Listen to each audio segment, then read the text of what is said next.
Hello and welcome to The Content Bite, a podcast for anyone who uses their words to make money. I'm Rachel Smith, a journalist, copywriter and content producer and the founder of Rachel's List. And I am joined today by two amazing people. The first one is the lovely Lynn Testoni, my co-host, who is here every week. She's going to introduce herself. Hi, Lynn. I am. Hi, Rach. Hello to all the lovely listeners. My name's Lynn Testoni and I'm a journalist and a content producer. And we have a great guest on today, Rach, haven't we? Journalist and content writer Nigel Bowen. Hi, Nigel. Hi, Nigel. Hi, Rachel. Hi, Lynn. Many journos listening will have crossed paths with you, Nigel, either in the magazine world or the content world, or they may have read your work on LinkedIn or on the Rachel's List blog. You've written a lot for us. Nigel is a bit of a quiet achiever, but he's done something that many journos aspire to do or are currently aspiring to do, given what's happening in the industry right now. He's built up a content business from the ground up and has made a really good living doing that. And as much as we hate this phrase, we're going to pick his brains, if that's all right with you, Nigel. Certainly is. Far away, Rachel. Well, welcome to the Content Bite, Nigel. It's great to have you. I know you've known Rachel for quite a long time, but we started out knowing each other through Rachel's List. I like your stories and we met at the Christmas party. Had a coffee a couple of times. Yes. So how long have you been working for yourself now? Well, I ceased to be employed as a print journalist around the end of 2011. So it's, coming up on a decade, which is longer than any other job. I've actually been working for myself now longer than I ever worked for Rupert Murdoch or Kerry Packer or anyone else. So, yes, I now think of myself as a self-employed small businessman rather than an employee, which is an important mindset shift, which we might get to a bit later on in the interview. I actually love working for myself, and I think a lot of journalists or even people in big companies get quite scared about that, but it's actually quite empowering. Indeed it is. I couldn't imagine going back to wage slavery at this point, having tasted sweet freedom. That's a good way of putting it. All right, well, tell us a little bit about, I know a lot about your career journey, but for everyone who's listening, tell us about how you started, how you got out of magazines and started your own business. All right, well, I'll fast forward to the end of my wage slavery career. Like many print journos, I woke up one day and realised I no longer had a job. Like I said, that was around the end of 2011. To rub salt in the wounds, I'd just taken out a large mortgage on a McMansion with my then wife. She'd had 2 children in quick succession, so she was sort of in the middle of a very long period of maternity leave. I had no income. I just turned 40, which even back then was like being 120 years old in magazine land and print journalism land in general. The death spiral of the print media was well advanced even back then, and it was just obvious I was not going to get another job at a newspaper. Well, certainly not an employee job, and even freelancing opportunities were fairly thin on the ground. I did do a bit of freelancing for Fairfax and so forth back then before their freelancing budgets just completely dried up. But anyway, long story short, I was emailing wildly anyone who looked as if they might need a writer. I was emailing. Obviously, at some stage, I emailed a content marketing agency. I had no idea then or for some time afterwards what a content marketing agency was. But it turned out to be one called King Content, which at that time I think was just 2 or 3 people in an office in Surrey Hills. They were starting a big growth spurt, which ultimately ended up in the agency being sold for like $50 million years later. But anyway, they started throwing a lot of work my way. Suddenly I was, getting, say, $4,000 or $5,000 worth of work from King Content every month. So that was enough to keep the wolf from the door.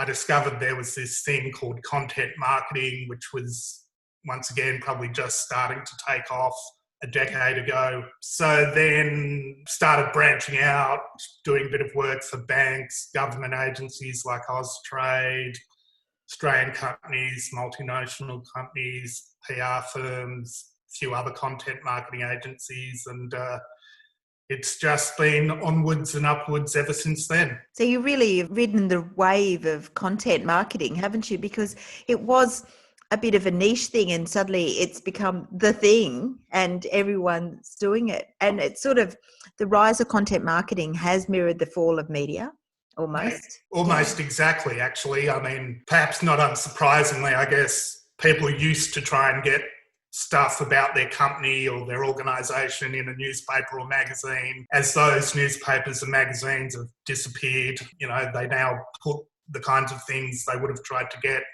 in the legacy print media on their own website, or make their own videos, or do their own LinkedIn posts or whatever. So it's not really surprising those things are so closely connected.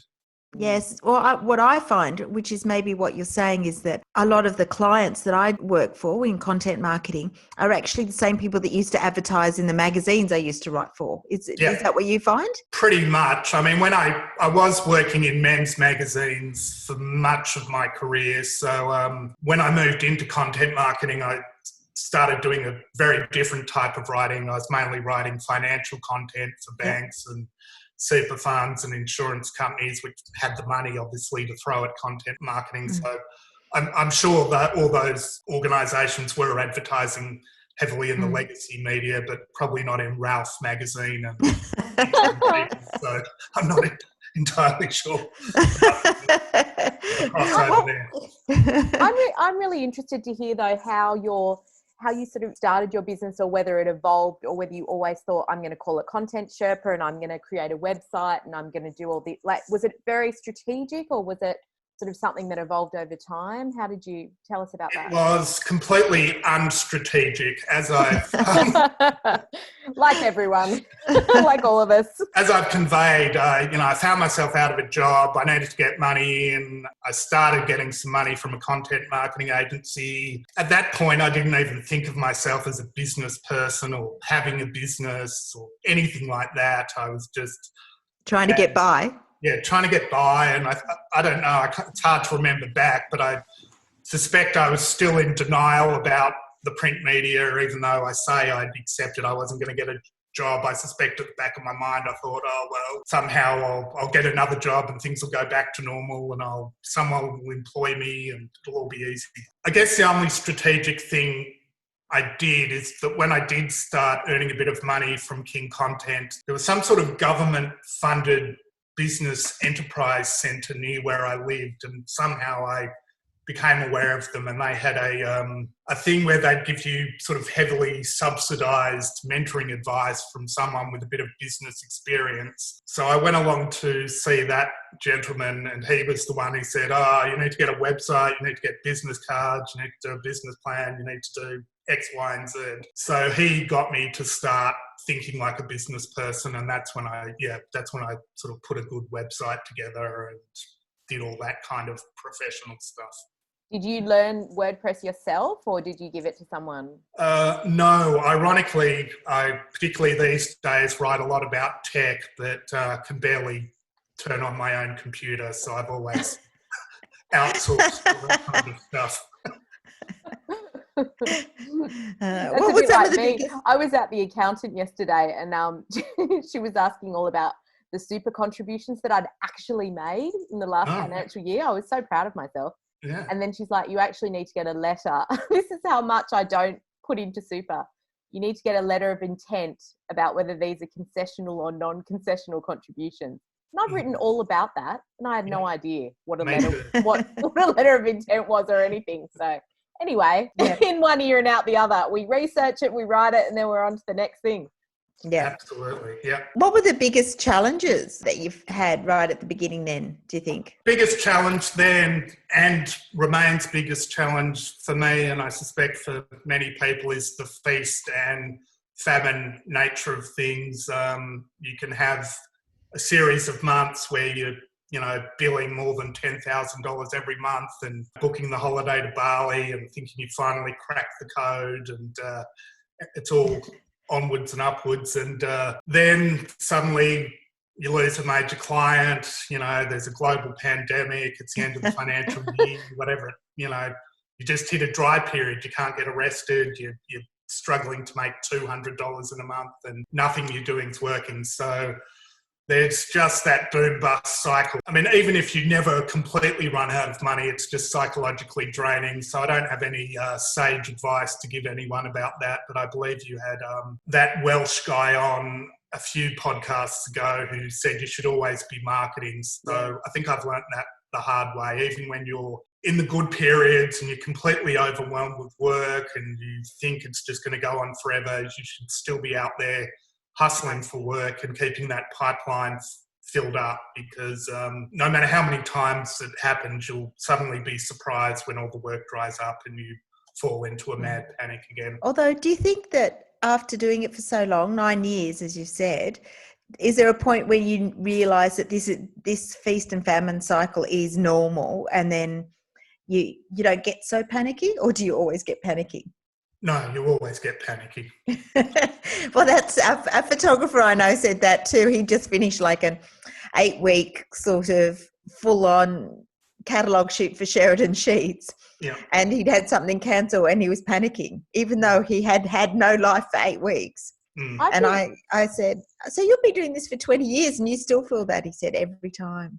I think I definitely got into a mode. I mean, I'm still learning that lesson. It's a very good lesson. That was John Asperian, who was on a few episodes ago. Yeah, and it's true. You should be trying to fill up your pipeline and hustling and continuing to market even in the good times, even when you're completely flush. And that's a lesson I'm so bad at. Like, I try to do it, but I still fall in a ditch and have nothing because I've dropped the ball on the marketing. But I have to say, I used to really relish the quiet times before the pandemic. I used to think, yes, this is, everything's going to come back. So I'm just going to use this quiet time to go to the movies or work on my website or do all that stuff that I never have time to do. And I was actually, after 20 years freelancing, was quite okay with the quiet times as long as I had enough to get by. But now that the pandemic's come, I think it's thrown us all again, and we really don't know what's coming or what's going to happen. So there's that real everything we knew underlying current of dread and fear.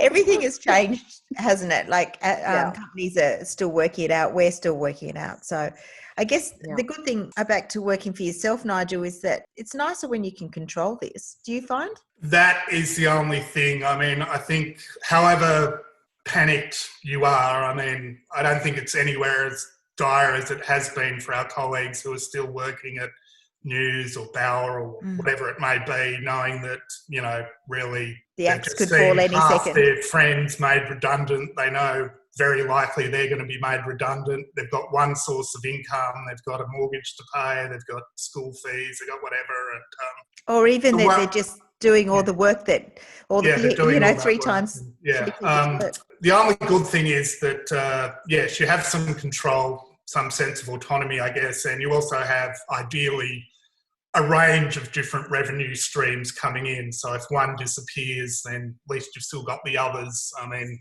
obviously there's a scenario where they all disappear, which may happen and has happened to me temporarily, but hopefully you don't end up in a situation where you've got absolutely no revenue coming in from anywhere for a prolonged period of time. How do you sort of handle your clients? Are you constantly going back to old clients and following up with them when they do drop off?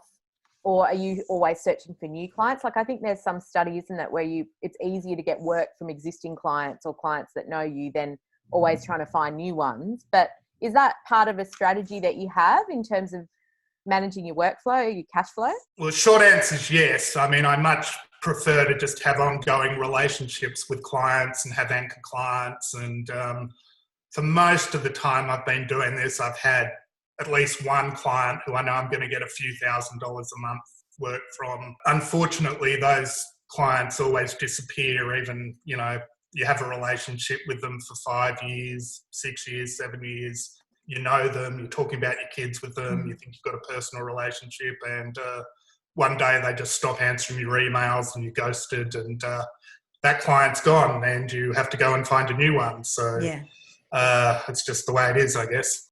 Yep, happens to us all. Yeah, but do you also find, one of the things I've found is, I've been doing it for sort of 4 to 5 years now, and the longer I do it, people move around. So you have a great relationship, as you say, you develop with one, and they might move to another company and then they pick you up as a writer over there, as a content provider over there. Have you had that? followed people around from job to job? I have, yes. In fact, there's one woman who I started working with very early at Austrade, who then went to a content. She gave me a lot of work at Austrade, recommended me to her colleagues at Austrade. She left Austrade, went to a content marketing agency, recommended me there. They were like my major anchor clients for 5 years. I think she's gone on maternity leave now, but then she moved to ANZ, gave me a lot of work at ANZ, recommended me to her colleagues. So, I mean, you should always try to do good work anyway, but even out of pure self-interest, I mean, doing good work and, you know, establishing that strong relationship with someone, a client, can really pay off long-term in ways you can never really imagine when you get started in this business. Yes, I've had a couple where a junior, like the deputy, has gone on to head a marketing team somewhere else, and she's taken me as well. You know, as long as they're not direct competitors, that can work as well. Yeah. I think we had a post on that where if somebody does move, you should always go and try and meet them for a coffee at the new role and give them ideas or something like that, which again, I'm really bad at. And of course, in the pandemic, nobody's doing that. But over email, always, you know, keeping in touch with clients when they move can be a good thing. I just want to go back a little bit to your website. Were you sort of nervous about getting it up? Did you want it to be perfect, or were you just like, let's get this thing up and then just tweak it as we go? The latter. I mean, like I said, I wasn't hugely involved with it. I just gave it to a website designer, said, here's links to all these articles I've written, go for your life. She did a really good job. So it's pretty much the same as it was 9 years ago aesthetically. I did a bit of a minor refresh a few years ago, and I'm in the moment trying to SEO optimize it and freshen it up a bit. But no, I never really agonised, and I would recommend that to anyone. I mean, the important thing is having a website where potential clients can just see the work you've done. I mean, obviously it's good to have an aesthetically pleasing one, but the main thing is you've got stuff up. I'm always amazed when people don't have a website and, you know, can't direct potential clients to go and look at their portfolio. I mean, that just seems near suicidal to me in terms of trying to get work. Yeah. Do people come to you from your website, or they come to you other ways and you direct them to the website as background or to see your portfolio? Bit of both. If I'm applying for a job or something, I'll say, go check out my portfolio on my website. But, you know, I do periodically get people saying, I saw your website and that's why I'm getting in contact. And, you know, I was quite impressed by what I saw on there. And, you know, that's why I'm potentially offering you some work. Yeah. Is there anything looking back that you would do differently about starting Content Sherpa? Anything that, you know, you think with the power of hindsight? I don't have any major regrets. I think I did all the sensible things like finding a mentor and creating a website and growing my LinkedIn network and, you know, networking with other freelancers like you, Rachel, and other people. And most importantly, charging a decent word rate from early on.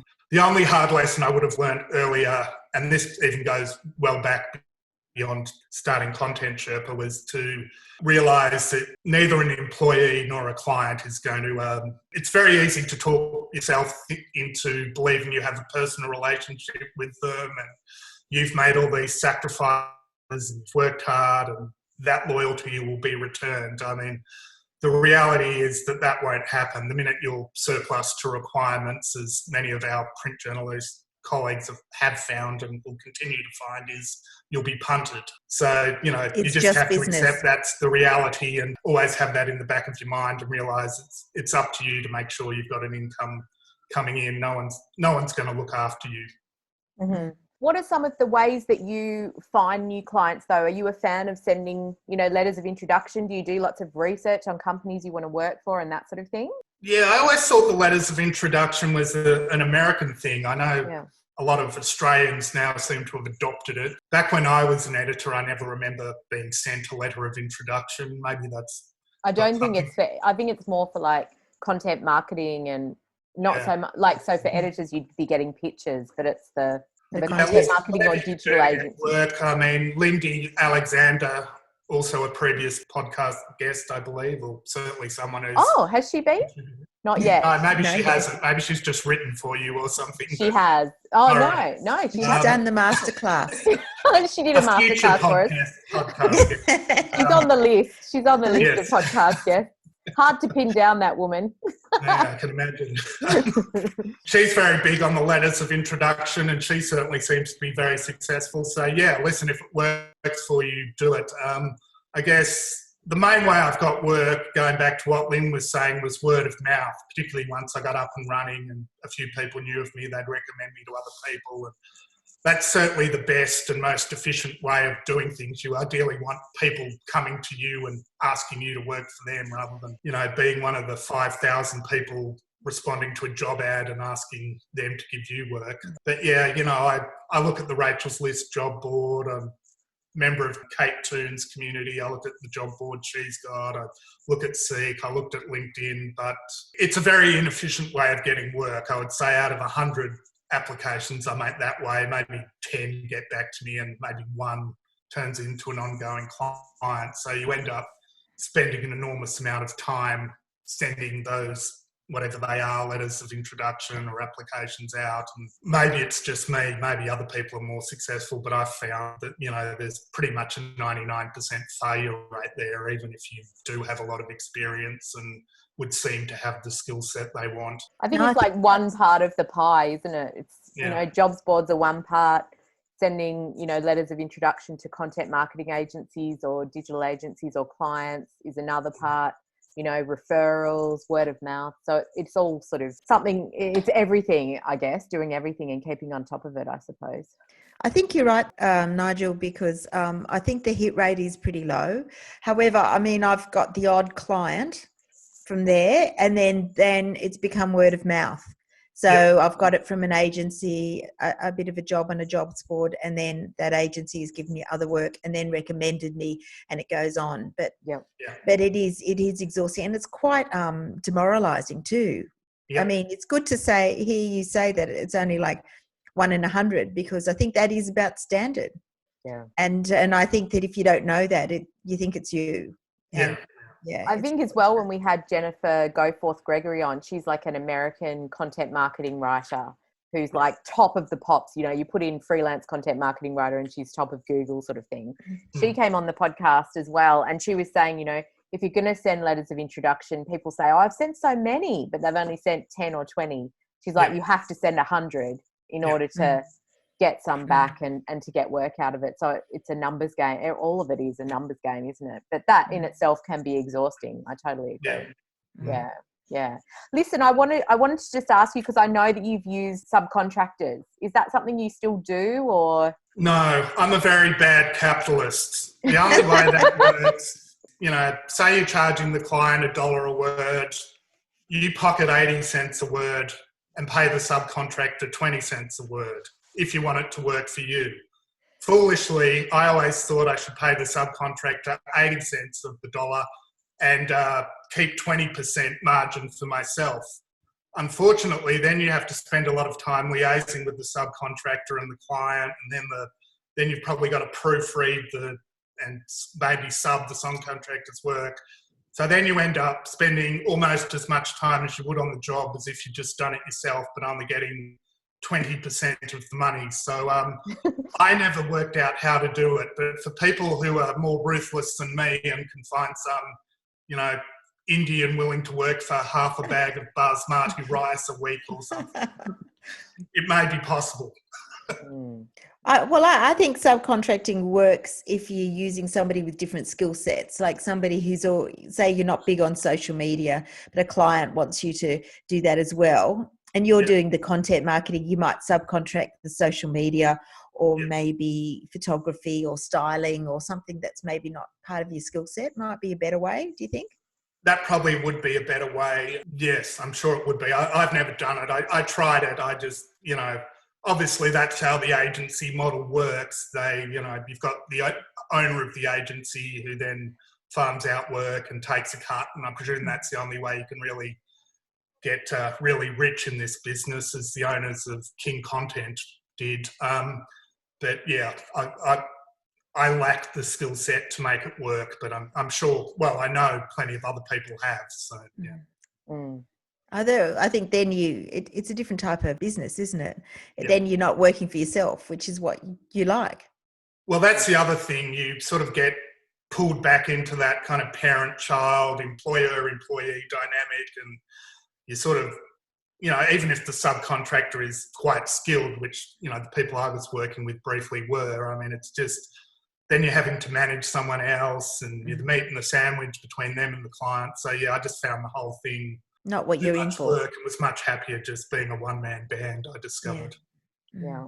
Yeah. Has the pandemic affected you? We talked a little bit before we started recording. It has not. I do write a lot about business and, based on what I know about how economies work, at some point, there does have to be some economic carnage if you shut down giant swathes of the Australian economy, and most of our trading partners have shut down or are shutting down giant swathes of their economy. I would warn people to be prepared for, some carnage to start happening, which I don't think it has to any great extent in Australia yet, later in the year, and for 2021 to be pretty challenging. But no, it hasn't affected me yet, and many of my colleagues still seem to be working, and there still seems to be, jobs on Rachel's board and other boards for, content to be created. So it hasn't happened yet, but I suspect it is going to happen in the coming months. Have you got a game plan if it does happen? Well, like I said, I'm freshening up my website. I'm trying to learn new skills like SEO and video scripting. Yeah, I mean, if there was something I could do, I mean, even in pre-pandemic times, it's not like there's things you can do to guarantee you'll have X amount of income. So, I'm just being conscious of it. Perhaps difficult clients who I might have been tempted to fire, in happier times, I'll just bite my tongue and, be grateful for the work they're giving me. But yeah, I don't know if there was some smart strategy I could put in place to deal with what's coming down the track to do so, but I'm not sure there is such a thing. I don't think anyone knows, do they? I mean, tell us, obviously there are so many journos in the market right now, people losing work hand over fist, people losing their jobs. I mean, what would be your advice to people who are listening who might think, well, I've got to start my own business. I've got to brand myself and try and find content marketing work and just try and find clients. I mean, what would be your advice having done this for 10 years? Well, there are hundreds of articles out there, many of them written by you, me, Lynn, John Burford and others, the Rachel's List community about, here are the transferable skills you have as a journalist. Here are the industries and roles you can, take those skills to. So I'm not sure I've got anything fresh to add to that. My only kind of tough love advice would be to accept that the print media dream is over. If you were working at The Australian or Harper's Bazaar or whatever, and you've recently been made redundant, the idea that you're going to go and find another newspaper or magazine job, that's just very unlikely to happen. If it does happen, as we touched on before, you'll be doing the work of 4 or 5 people for half the amount you used to earn. So I think at some point you just have to accept that the world has changed. You can go and get a comms job working for a bank or a mining company or something and being an employee if that's what you want to do. Plenty of my friends have done that and they're very happy. Having gone through I guess 2 essential redundancies towards the end of my print media career, though, I've come to the conclusion I'll be a lot happier in life and more secure in life if I am captain of my own ship, running my own business, ideally having a variety of revenue streams coming in. And yes, as I said before, sort of thinking of myself as a small businessman rather than expecting that I'm going to get a job and my employer is going to look after me. I mean, certainly not going to happen in the print media, and I suspect it's going to happen less and less in other industries going forward. I think it is about a mindset, isn't it? And I think I actually must admit, for me, the best thing I did was stop getting reminders from Seek. I was originally just freelancing in the interim, and then I realised how much I loved being my own boss, like you. And then I stopped getting all those reminders of all the jobs I might be interested in. I thought, I don't want a job. I've got a job. I'm really happy. And it's and it really made a difference in my mindset, I think. And as you say, running a business and thinking, yeah, it is nice. I think it's a great thing. But I know it's not for everybody, but it's a lot easier than people think. Yeah, well, everything seems to be heading in that way with the gig economy and freelancing. I mean, my father had one job for life. He left university, got a job with BHP, worked all his life, retired, steadily moved up the career hierarchy, retired as a senior executive after starting at the graduate program. I mean, whether you like it or not, I just think that world is gone now. The idea that there was some mutual bond of loyalty between companies and their employees and you'd be looked after and you'd rise up the ranks. I mean, I just think the gold watch. That's gone. But honestly, I can't think of anything worse than being in the same company all those years. I love the variety of being. I'm exactly the same. I just can't imagine doing the same job. That's not to say I didn't love being on magazines and doing the one job and focusing on the one magazine and being part of a team and putting something together. I think those are really amazing days as well. But I'm like you, Lynn, I absolutely adore the variety and I think I would get bored without all the little projects that I'm working on here, there and everywhere. So I want to be captain of my own ship too, or whatever, whoever that is, captainess. wherever it's heading. I'm going to steer it into non-stormy waters. So do you feel that there's some industries that are really have a big demand for content marketing too? Are there some industries that you think there's a great potential in? Well, cashed up industries, I mean, the superannuation industry, for example, they're always going to have a lot of money floating around to do things like fund the new daily and pay content marketers to write the 10 millionth article on why even though you're really bored with super, you really should be paying close attention to it. So, there's just obvious things like cashed up financial institutions are going to have money to pay for content marketing where, other companies probably not so much. The one thing I'm rather evangelical about is technology. I mean, we're sitting here on Zoom, which, 8 months ago was a complete novelty, but has now just become part of everyone's lives. So we're in the middle of something called the fourth industrial revolution, which is basically everything going digital.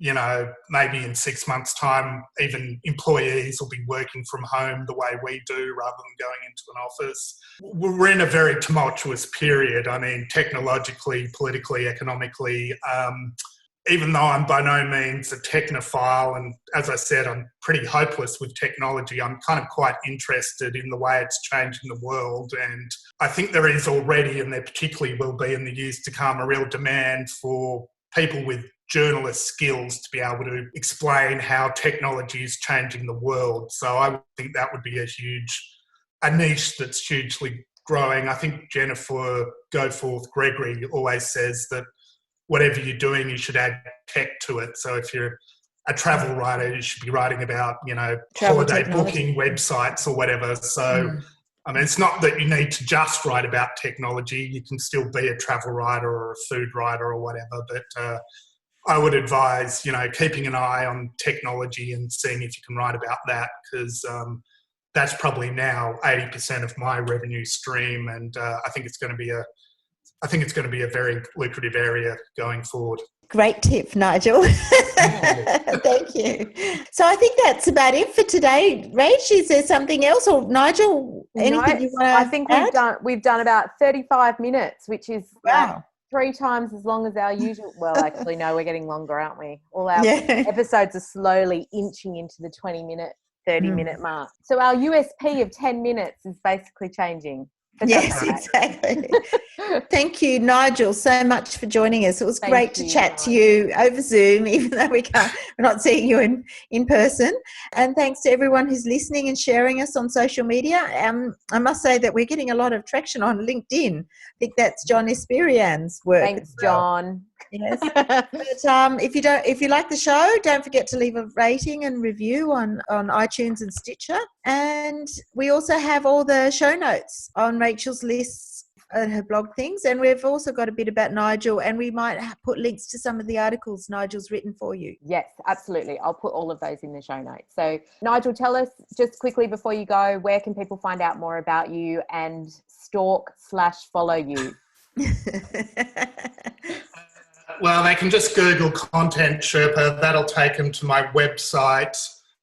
If they Google my name, they'll probably go to my LinkedIn page. Certainly anyone who wants to be my LinkedIn buddy, please do send me a connection request. They're all accepted.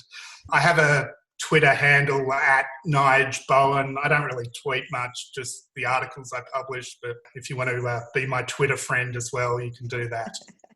Fantastic. Fair enough. Thank you again for all your wisdom. Thank you everyone again for listening, and we will see you all next week. Bye. Bye. Bye.